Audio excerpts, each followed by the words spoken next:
نحمده ونصلي على رسوله الكريم أما بعد فأعوذ بالله من الشيطان الرجيم بسم الله الرحمن الرحيم إنما كان قول المؤمنين إذا دعوا إلى الله ورسوله ليحكم بينهم أن يقولوا سمعنا وأطعنا أولئك هم المفلحون ومن يطع الله ورسوله ويخشى الله ويتقه فأولئك هم الفائزون صدق الله العظيم سورة النور اتلسم پارا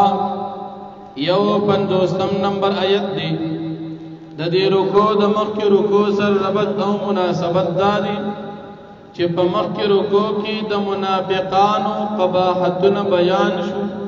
په دې رکوع کې هم د منافقانو قباحتونه ذکر کیږي الله رب العالمین په دې رکوع کې د مؤمنانو کمالات او صفات ذکر کړي چې مؤمنان کله د الله دین ترا اوبل شي د بار د فیصله نو مومنان وی چې منګ د الله او د پیغمبر فیصله وریدلو منګ یې منو الله فرمایي چې دا خلق کامیاب خلق او د دې خلقو د لفظ د مؤمنین اولنی مصداق د نبی کریم صلی الله علیه وسلم په دور کې چې کوم مسلمانانو چې هغه ته صحابه کرام ویل شي دا د هغوی د کامیابی اعلان الله پاک کړی دی چې دا د الله او د دین تابعدار او دا کامیاب خلق دي اوس چې کوم کسان صحابه کرامو پسې بد رد وي دا د هغوی د قرآن مخالفت او دشمنی ده بل الله پاک فرمایي د کامیابی درې سيزونه دي مدار د کامیابی په درې سيزونو باندې اول دا الله د پیغمبر تابعداري ومن يطع الله ورسوله دویم د کامیابی مدار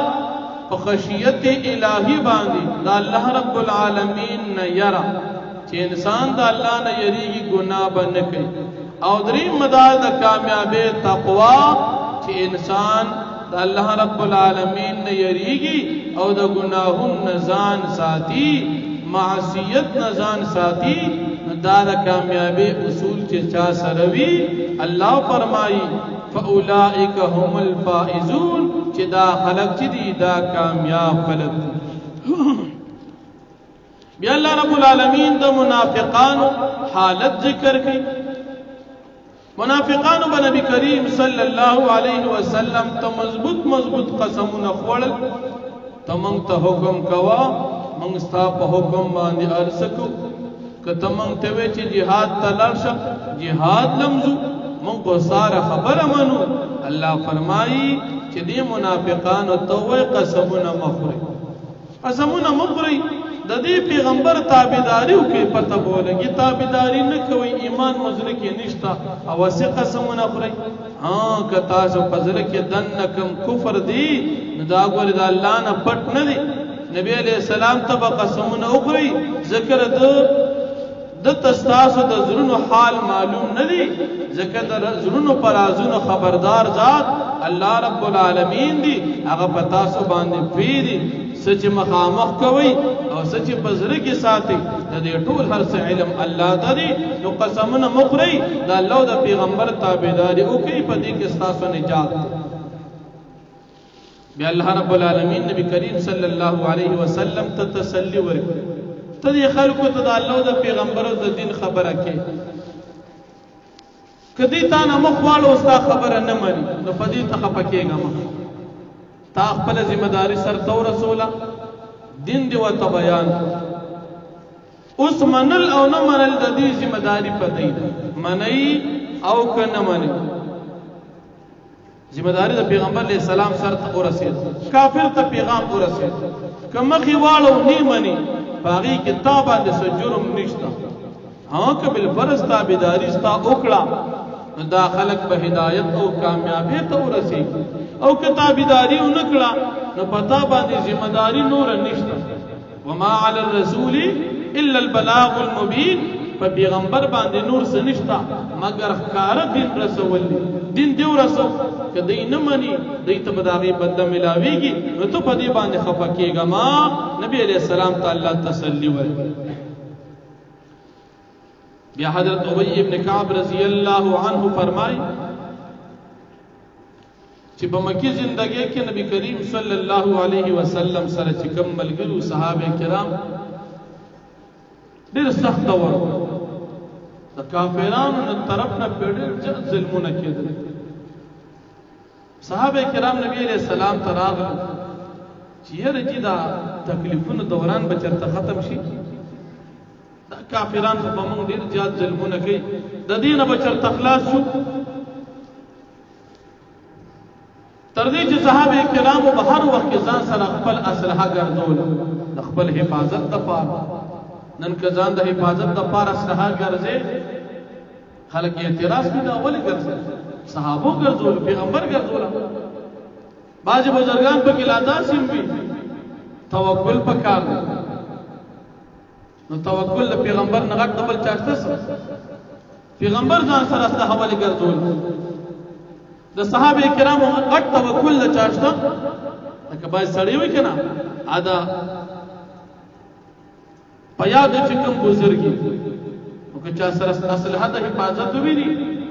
نو هغه وایي د دې استادي یا د دې مولوي صاحب په الله باندې اعتماد او بروسه نشته ځکه ځان سره اسلحه ګرځي. مثال دا اعتراض دی په نبی علیه السلام وکړه. نبی علیه السلام په الله باندې بروسه نه و چې اسلحه ګرځوله. د صحابه کرامو په الله باندې اعتماد نو چې اسلحه ګرځوله غټ اعتماد لیکن اسباب اختیارې او د هغې نه وروسته په الله توکل. لکه یو پیره یو صحابي مجلس ته راغی او خپله سورلۍ همداسې پرېښوده. نبي علیه السلام ورته سورلۍ دې څه کړه ویل ته پرېښوده همداسې مې توکل وکړو. نبي علیه السلام ورته اعقل وتوکل سورلۍ وتړه اوس توکل وکړو. داسې مه کوه چې زما په الله ډېر کلک توکل دی او د سړک په منځ باندې 100 روپۍ وغورځوه چې په الله مې توکل دی. نه خپل هر څه ځای ته ورسوه. لکه مثال تا دکان کولو پرېښودو او په الله مې توکل دی جومات ته ځم نو په الله توکل داسې وکړه ګیټ رابند کړه تاله واچو اوس توکل وکړه. دا توکل د نبي علیه السلام و لیکن اسباب به اختیارې. نو دې صحابو د نبي علیه السلام نه تپوس کوي یاره جي من بر دې تکلیف نه خلاص شو هر وخت د دشمن نه یره ده کافران دي ظالمان دي ظلمونه کوي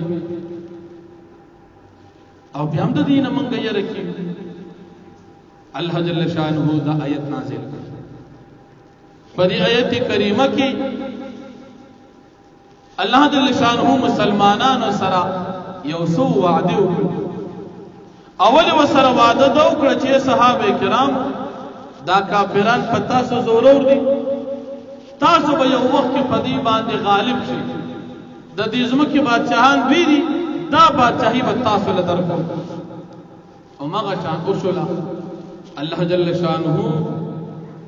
د ځمکې بادشاهي د نبی علیه السلام صحابو ته ورکړه خلافت راشده ورته ملو شو. دا آیت د نبی علیه السلام د صحابو د خلافت دلیل دی. دیت آیت استخلاف ہوئی صحابہ کرام اللہ خلیفگان جوڑ کرو لکه خلفائی راشدین ابو بکر صدیق سے عمر فاروق سے دی آیت کی داغی دا خلافت ذکر چی دا بادشاہان سے جوڑو دی وقت لا جوڑنو فاللہ پیشن کوئی بیان کر جو بادشاہان بتا سے جوڑو ومغا شانو چلا. حضرت عمر فاروق رضی اللہ عنہ پا دور خلافت کی دا قیصر روم دا کسرے فارس اغلوی بادشاہی اللہ پاک فتح کری او دا مسلمانانو پا اختیار کنا دا اللہ پاک اغوادوا چا اللہ پاک دا خلفاء راشدین و دور کی پورا کرا. دوی موادوا سر اللہ پاک دا کری و چستاسو دا دین لکن تیزے کی محفوظ لکن تیزے کی لکا مکہ کی یا مدینہ کی دا دین بستاسو خور کرو. وما شانو شلا دا صحابہ کرام پا دور کی تمام دنیا تا دا اللہ پاک دا طرف اغا وعدہ پورا شلا او اغا دین تمام دنیا تا پورا سید تر دې چې زموږ استاد د علاقې ته اصحاب بابا چوي حضرت سنان رضی الله عنه د هغه دین راوړی دی چې د کوم وعده الله په دې آیت کې کړی نو کافرانو خو چې دین د غلط مونږ کسان دي او بس دا د غلط ځکه الله پاک ور او دریم وعده دا و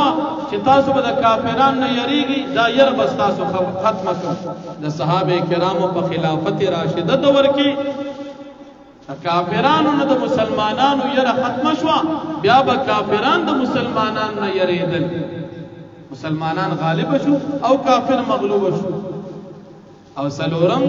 چې دا مسلمانان به بغیر خوف او خطر د الله عبادت کوي لکه کافران به مسلمانانو ته عبادت کو سکیدل او تکلیف به ورکو نو الله فرمایي چې دا مسلمانان به په اطمینان عبادت کوي او مغه شان شولا د خلفای راشدین چې کوم دورو باغی کې الله پاک د مسلمانانو امن مسلمانانو په عبادت خو آرام باندې کو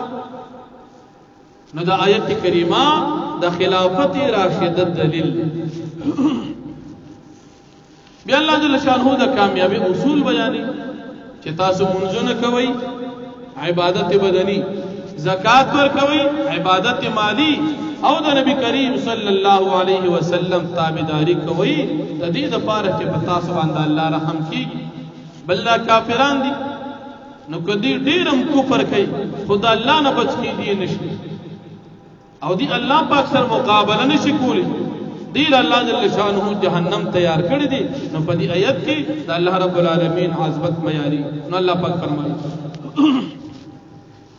انما كان قول المؤمنين يقينا ونا د مؤمنانو اذا دعوا الى الله کله چې دوی راوبلل شي الله تا ورسوله او رسول د الله تا ليحكم بينهم د پاره دي چې فیصلو کې په مابین د دوی کې ان يقولوا سمعنا واطعنا دا چې دوی بوای سمعنا منګ د الله د پیغمبر فیصله ووریدلا واطعنا او منګ اومنلا پرونی درس کې تیر شو چې دي منافقانو به منګ ووریدل لیکن منونا مؤمن بسوي چې منګ ووریدل او منګ منو واولئک هم المفلحون او دا کسان چې دوی کامیاب دي ومن يطع الله ورسوله او هر هغه څوک چې د الله تابعداري کوي ورسول او د پیغمبر تابعداري کوي ويخشى الله او دې یریږي د الله پاک نه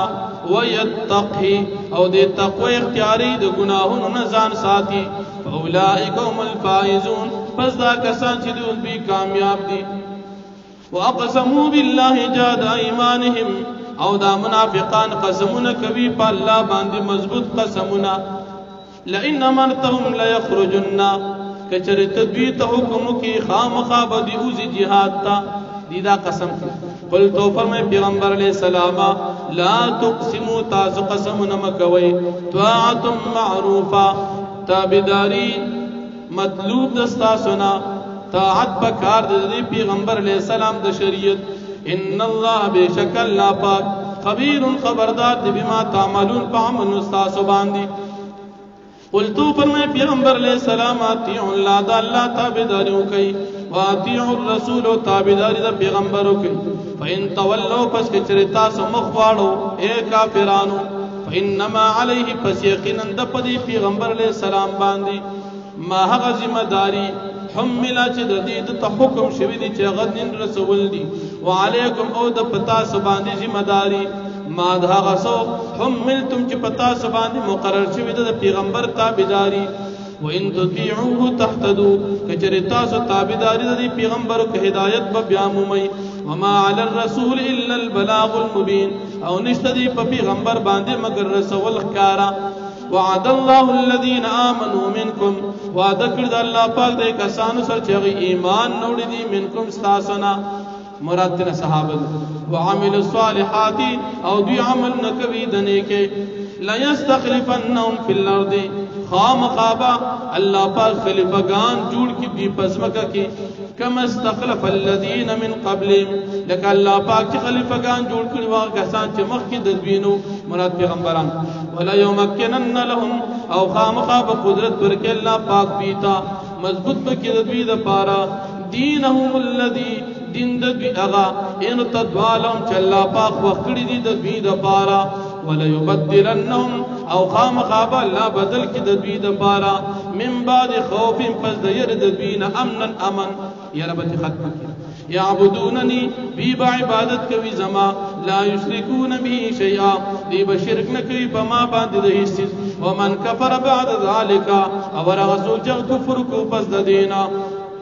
فاولئک هم الفاسقون پس دا کسان چې دوی فاسقان او کافران دي واقیموا الصلاة واتوا الزکاة او تاسو قائم کې منزور کې زکات واطیعوا الرسول تابعداریو کې د پیغمبر لعلکم ترحمون د فرادی چې په تاسو باندې رحم وکړي شي لا تحسبن الذين كفروا تګمان مګو به کسان باندې چې کافران دي معجزین فی الارض چې دی عاجزی کوون کې دی الله لرا فی الارض پزمکه کې دی بچی د الله پاک نه پدې ازمکه کې نه پدې باندې یریګه ما ګمان پیدا مکو د الله د عذاب نه بدوی بچ د کافران و مأواهم النار او ټکانه د دوی جهنم اور دی ولبئس المصير او ډیر بد د ورتو د جهنم اخر